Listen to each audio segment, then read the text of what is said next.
Ladies and gentlemen, I'm very honored to be here at Bilgi University. I'm grateful for the chance to be back in Turkey, a chance I never turned down.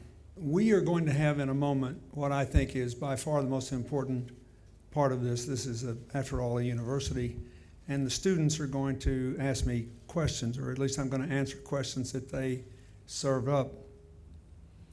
And what I think I'd like to do is to set this up.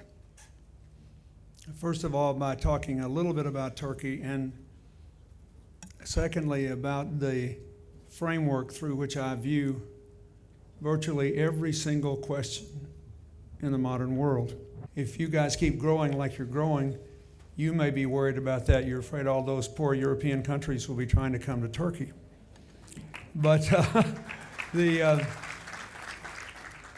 But my argument was that all these concerns and the unresolved questions of Cyprus, which I labored for 8 years unsuccessfully to solve, that they all paled in comparison to the benefits of having Turkey anchored solidly to the West with a serious commitment to democracy, a deep faith in Islam, and the ability to reach out to the Middle East if the best happened, and then make sure people understood the difference between religion and terror if the worst happened.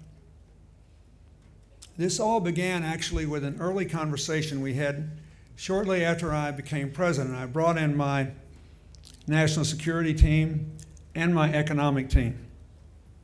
And I said, we're going to start meeting together more, because increasingly in the future, as the world grows more globalized and interdependent, economics will be a part of national security.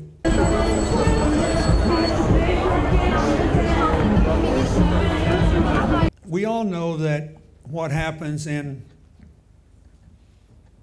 China and India, because they're the most populous countries in the world, and Russia, now that the Soviet Union has broken up, will have a lot to do with the 21st century world. I want us to identify the next 10 countries whose fate will shape the future of the 21st century in a positive or negative way, depending on what happened. And then I want to organize our foreign policy around building partnerships and new alliances and minimizing conflicts.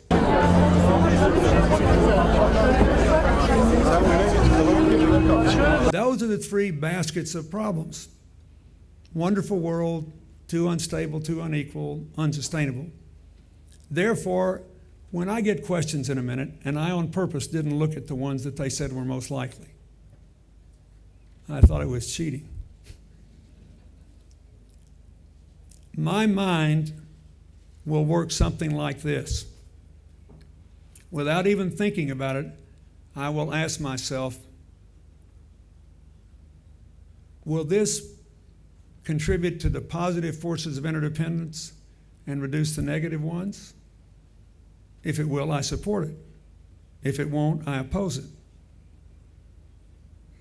You all need some way of thinking about all these things. Second thing I want to say is this, because we're at a university especially, and because Turkey is so successful. I met two people who said they taught economics here. Every Turkish citizen who cares needs to know why you had 6%, almost 5.6% shrinkage in your economy last year, and you're already growing at 10% this year. How did you come back so quickly? Why are so many countries looking at a prolonged period of stagnation? What's the difference, and how can you avoid it happening to you as you grow more prosperous? A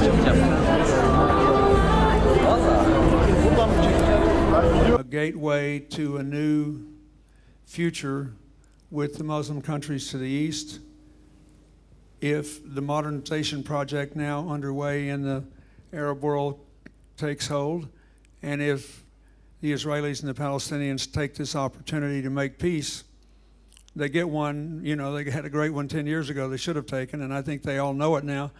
day happens, you will be the gateway to a whole different world of understanding.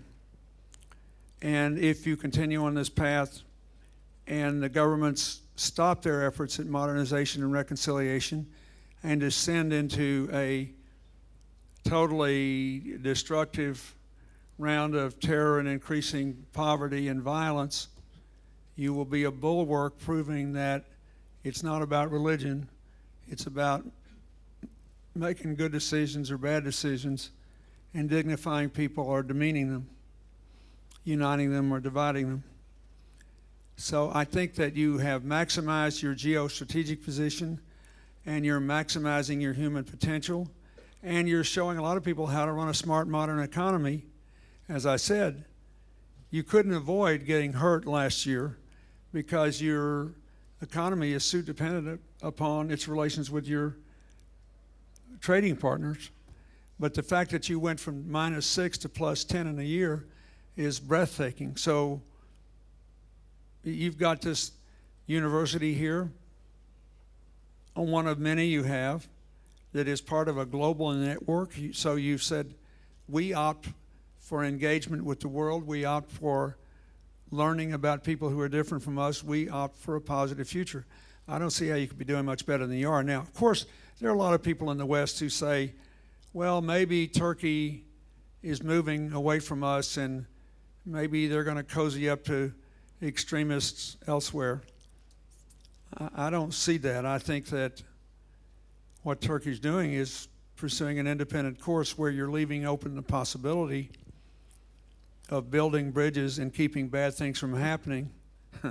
And you're reminding the skeptics on the West, on your West, that turning their backs on Turkey would be counterproductive and not free.